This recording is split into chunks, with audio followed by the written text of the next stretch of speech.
Hi, everyone. I'm Benita Perkins, Director of Benny Girl Healthy Lifestyle Branding and Communication.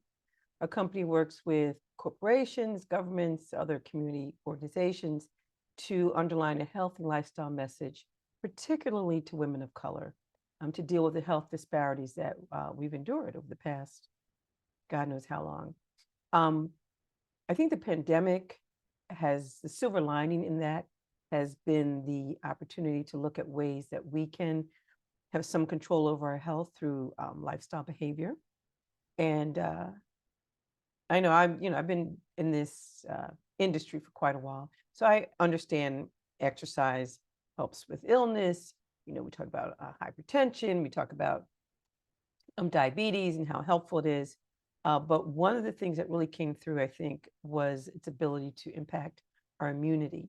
And so it just kind of highlighted healthy behavior and how much it can really improve our lifestyle and be medicine. So I wanted to get that point across. And that's just been, I mean, for me, it was a revelation in going through this process. So I hope it will be as helpful to you and get you to do some things that maybe you've been thinking about doing, but you haven't quite gotten to it. Let's start. I'm going to share my proverbial screen. Here we go.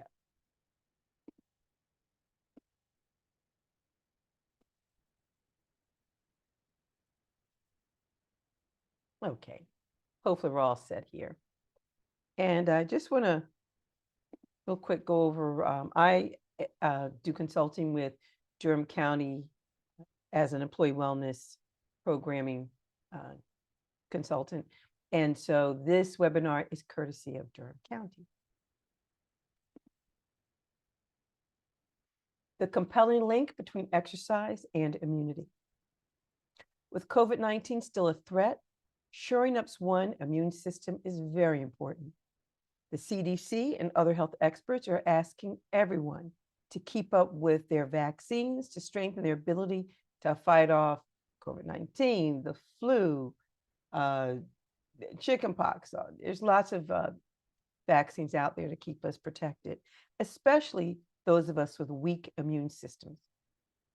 In addition, these experts are also recommending moderate exercise, like a daily 30-minute walk, which can help our immune systems fight infection.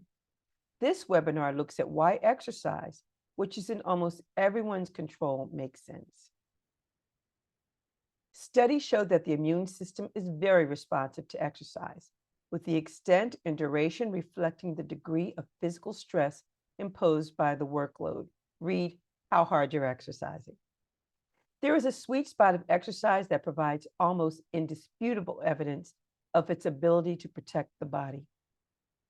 Richard Simpson, an associate professor in the Department of Nutritional Sciences at the University of Arizona, notes that performing regular exercise of moderate to vigorous intensity has been shown to improve immune responses to vaccinations, to lower chronic low-grade inflammation, and improve various immune markers in diseases like cancer, HIV, cardiovascular disease, diabetes, and Alzheimer's. Adjuvant. I want to highlight this term because as an additive to vaccines, adjuvants boost the vaccine's virus fighting power and improves the immune response of a vaccine. Adjuvants may be added to provide more antibodies or to provide longer lasting immunity. Moderate to vigorous exercise is an immune system adjuvant that improves defense activity and metabolic health. Okay, I'm gonna read that again. Moderate to vigorous exercise is an immune system adjuvant that improves defense activity and metabolic health. The fact that studies confirm exercise's adjuvant qualities for our immune system means it is a powerful confirmation of its ability to help us fend off illness. This slide shows the relative risk of death to illness comparing 3 exercise levels. And this data is supporting a clear inverse relationship between moderate exercise training, and this says illness risk, but the risk of death for these various illness markers. We have hypertension, we have COPD, we have diabetes, smoking, and obesity. And just to explain what a MET is, because we're looking at these METs. One MET, a MET is a metabolic equivalent, and one MET is the energy, is defined as the energy you use when you're resting or sitting still. So an activity that has, say, 5 METs means you're exerting 5 times the energy that you would if you were sitting still. Here, in every case, those who exercise for less than 5 METs had the highest risk of death compared to those who had exercise levels of greater than 8 METs. That's the brown group. They had the lowest risk of death for each and every one of these markers, these illness markers. And note that activity, note that even those who smoked or had obesity or had BMI levels indicating overweight or obesity status still fared better in their risk of death when exercise was part of their lifestyle. So exercise and chronic is really one of those things that is going to improve chronic inflammation, and is something, again, in your control. Chronic inflammation happens when an immunity response lingers, leaving your body in a constant state of alert. When you have chronic inflammation, your body's inflammatory response can eventually start damaging healthy cells, tissues, and organs. Over time, this can lead to DNA damage, tissue death, and internal scarring. Metabolic syndromes, including high blood pressure, high blood sugar, excess body fat around the waist, high cholesterol, and other chronic inflammation conditions, can lead to the risk of heart disease, stroke, type 2 diabetes, arthritis, allergies, and specific types of cancer. These syndromes are characterized by high inflammation and immune dysfunction. Other factors contributing to chronic inflammation include smoking, obesity, and alcohol. Exercise training counters these elements of the disease process, stimulating many cellular and molecular changes throughout the body that promote anti-inflammatory and antioxidant responses, and they augment our body's ability to fight disease.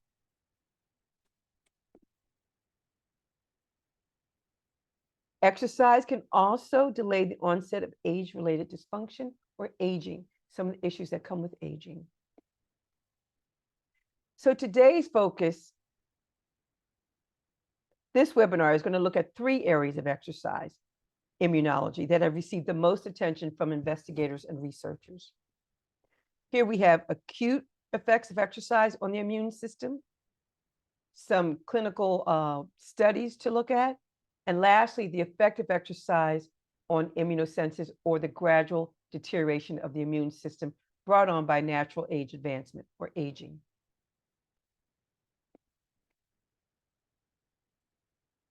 So let's first look at the acute effects of exercise on the immune system.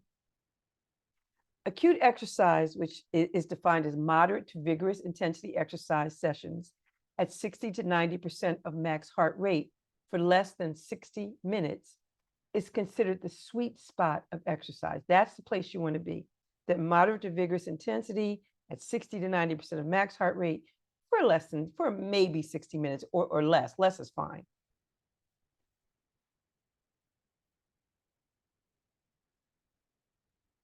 As mentioned, the immune system is very responsive to exercise. Additionally, acute and chronic exercise-induced immune changes, acute and chronic, so I'm just going to say actually acute exercise-induced immune changes are now being described as important for explaining reduced cancer and heart disease among the physically active. And I'm going to say chronic as being consistent. Acute is the level of exercise, that's 60 to 90%. Chronic means you're doing it every day, or at least a couple of times a week. And again, that is one of the important factors for explaining reduced cancer and heart disease. I just wanted to say that one more time for those who are physically active. Let's go over the term immunosurveillance. It's the process by which the cells of an immune system look for and recognize foreign pathogens like bacteria, viruses, precancerous or cancerous cells. During some of the studies of observed sessions of acute exercise, various cells related to immunity increased immunity cell activity and enhanced immunosurveillance, or the process by which cells look for bad things in our body. Also, stress hormones, which can suppress immune cell function, did not reach high levels during short duration moderate exercise bouts. Regular repeated sessions of exercise conferred multiple health benefits, including decreased illness incidence and dampened systematic inflammation. Each session that was observed, particularly whole body dynamic cardiovascular exercises like walking, mobilized literally billions of immune cells, especially those cell types that are capable of recognizing and killing virus-infected cells. The mobilized cells first entered compartments, tracking to organs and tissues, particularly to the lungs and the gut, where increased immune defense may be required. The immune cells that came out were mobilized, and the immune cells that are mobilized with exercise are primed and looking for a fight. Their frequent recirculation between blood tissues functions to increase immunosurveillance, which in theory makes us more resistant to infection and better equipped to deal with infectious agents if they've gained a foothold in our bodies. Acute exercise is now viewed as an important immunosurveillance additive. Note that a study noted that overexertion and intense exercise, as in the case of athletes performing at high levels, actually reduced the immunity response, indicating that too much exercise at those levels can be detrimental. And now let's look at some clinical trial evidence. These studies have been strong indicators for the positive relationship between exercise and immunity. This first study, upper respiratory tract infection study, here we have a J-curve chart from random, and this a J-curve chart. So this J-curve chart, get it out, summarizes evidence from randomized clinical trials and studies at Loma Linda University on the inverse relationship between moderate exercise training and the incidence of upper respiratory tract infections. The randomized clinical trials, which spanned from 8 weeks to 1 year, showed that participants assigned to moderate exercise programs had 40 to 50% less incidence and durations of URTIs compared with those who did not exercise. And here's the upshot. The reduced symptoms and severity indicated stronger effects than medicines and supplements. Note that those who are assigned to the intense exercise group with prolonged and intensive exercise had higher incidence or durations of URTIs, indicating that exceeding that 60 minutes of exercise above max heart rate for an extended period of time could increase susceptibility to URTIs.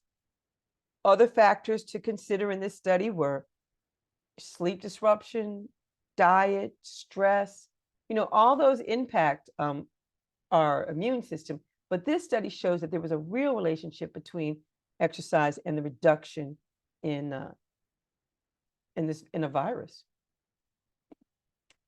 This second study appears to confirm these findings. This 12-week upper respiratory tract infection study followed 1,002 adults aged 18 to 85 years old. 60% were female and 40% were male. Here, the number of days with the URTIs was 43% lower in subjects engaged in an average of 5 or more days per week of exercise at 20 minutes per bout, compared with those who are largely sedentary. This relationship persisted even after adjustments for age, education level, marital status, gender, body mass index, and perceived mental stress. Lastly, let's look at the effect of exercise on growing older, immunosensus. Again, immunosensus refers to the gradual deterioration of the immune system brought on by natural age advancement. It's related to an increased susceptibility to infections, autoimmune disease, metabolic diseases, arthritis, and Alzheimer's, or other neurological disorders.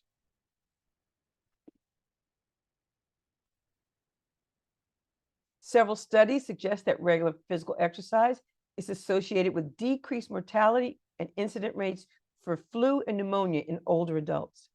There is increasing support for improved antibody responses to flu shots and COVID shots in elderly adults who engage in regular exercise training regimes.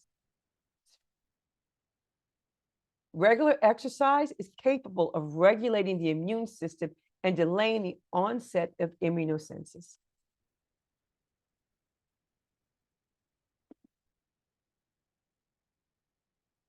Recent evidence supports that immunity can be remodeled during the aging process as a result of interactions with the environment and your lifestyle. And it's also instrumental in shaping immune status in later life, i.e., if you're exercising and eating right now, before you hit, the stage where you're considered elderly, or that transcends that benefit. It starts early and it stays with you as you get older. So it's instrumental in shaping your immune status later in life. Immune system interactions with including nutrition and exercise, mental stress, and other extrinsic factors are considered as crucial modulators for the aging process. So the more you take care of yourself, the more you're going to remodel that process of your immunity and staying healthy. Early cross-sectional studies compared immune functions in highly conditioned and sedentary elderly men and women. One study contrasted immune functions in 30 sedentary women and 12 age-matched, highly conditioned women who were active in state and national games and road events. Again, these are elderly women. The highly conditioned women had significantly higher levels of antibody-making cells, including T cells, and they had reduced illnesses compared with the 30 sedentary women. Another study compared immune functions in 17 runners who had trained for about 17 years and 19 elderly control patients or participants. Again, those who ran reported significantly higher T cell counts. These studies stimulated many additional studies on the effects of exercise training on aging. Data support that habitual exercise is capable of regulating the immune system and delaying the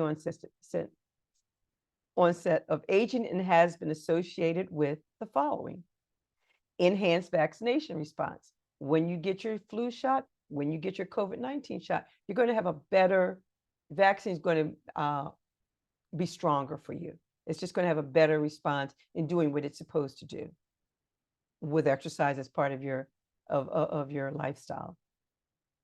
Lower circulatory levels of inflammatory cytokines, or the kinds of inflammatory cytokines that cause inflammation and worsen metabolic syndromes. Lowered inflammatory response to bacteria challenge. So you didn't get that inflammation response that damages cells when there was a challenge with a bacteria. Lastly, increased T cell proliferation. And this is about your body's disease defense system. The immune system makes B and T cells when exposed to pathogens like viruses and bacteria. T cells have a variety of functions, including killing infected cells and activating or recruiting other immune cells. Once your body fends off a microbe, it retains some disease-fighting cells as memory cells. The next time you're exposed to it, a memory cell is ready to fight against disease again, and this gives your immune system a head start in combating the disease. So in summary, studies show that performing moderate to vigorous exercise for between 20 and 60 minutes is going to be a bonanza for your body's ability to enlist cells that fight virus and bacteria that cause illness. In addition, it's going to reduce anti-inflammatory activity in the body to protect from metabolic syndrome illnesses. Lastly, it's going to delay that aging process, or at least make it so that you have more days of being well than not, because your body is constantly taking care of you. In these uncertain medical times, enlisting every opportunity to improve one's immunity in these uncertain times, enlisting every opportunity to improve one's immunity is critical, and exercise, again, is within almost everyone's reach. And I'm just going to go over a simple example of what acute exercise means. Here we have a 47-year-old woman, an average physical condition. We're going to calculate her max heart rate, which is an industry standard, as 220 minus her age. So in this case, 220 minus 47. So her estimated max heart rate, the rate where she is exercising at the most her body can withstand, is 173 beats per minute. So her moderate exercise activity rate would be 60% of that, or 104 beats per minute. And we're using 6%, it could be 70%, 80%, somewhere in there is your moderate exercise percentage that you want to use. So in this case, we're using 60%. The recommendation is to walk for a minimum of 20 minutes at a pace that will get the heart rate to at least 104 beats per minute. And let me tell you something, 104 beats per minute, that's walking from your car to your office. I mean, it's extremely attainable. If you're going out for a brisk walk, your heart rate's probably going to get to 120 beats per minute, just walking, just purposely walking. So that's how easy it is to get to this acute exercise space that's going to provide the best benefit for your body in terms of immunity, in terms of dealing with tackling anti-inflammatory issues that impact disease, as well as the aging process. This is it's something that almost anyone can get to, this rate of exercise. Note that protection occurs when exercise is regularly administered 3 to 5 times per week. You can't exercise on week 1 and then not do anything for the next 3 weeks and then start again in another month or so. Exercise doesn't work that way. The protection needs to be, the exercise needs to be consistent in order to benefit from the protection. Okay, you've got to make this a lifestyle. It's not a one and done. It's not something you do today and then put off for another month. But it really is the benefits are extraordinary. Thank you for attending. A bit technical, but the data clearly proves that exercise helps combat illness. It can't eliminate all disease, as is the case with the recently departed Chadwick Boseman of Black Panther fame, but it is a critical tool in reducing its risks. There's always going to be situations where, we've done all we can, but the studies show that at least if you're, moving around and providing your body with healthy lifestyle options, it's going to at least give you the best opportunity to physically be your best. Exercise is one of the best forms of health insurance. I say it all the time. Exercise is one of the best forms of health insurance you can have. Lastly, keep up with your COVID vaccine and your flu vaccine.